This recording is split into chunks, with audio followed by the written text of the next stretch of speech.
Apple Pay was the first technology that made it easy to pay for things on our phones. Apple Pay works fine if you live your life in McDonald's and Whole Foods, but not so well if you go to local shops, like here, my favorite florist. Now Samsung has figured out how to make phones replace credit cards nearly everywhere. It's called Samsung Pay, and it's available starting this week on the latest Samsung phones, including the Galaxy S6, S6 Edge Plus, and Note 5, and it works with the MasterCard, Visa, or American Express cards we already use. You have to see Samsung Pay in action to believe it. Like Apple Pay, your thumb unlocks the card only for you. But with Samsung Pay, you can hold the phone over any typical cash register or card scanner, right where the plastic card usually gets swiped. Presto! The charge goes right through. How did they do that? Apple Pay and its new rival Android Pay use a technology called NFC that requires stores to have special gear.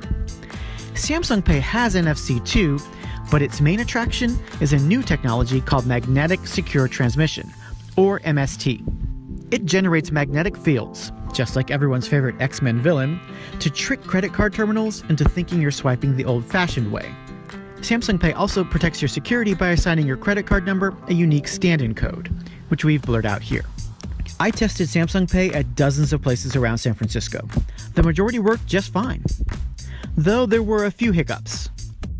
Serve not allowed. Samsung says it should work at more than 85% of stores in the US.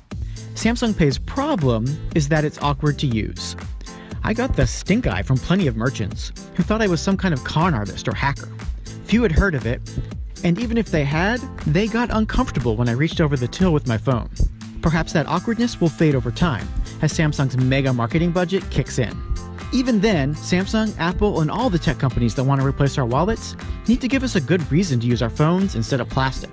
That's going to require phones to also work as coupon clippers, and receipt collectors, and replacements for all those free sandwich cards that breed like bunnies in my overstuffed wallet.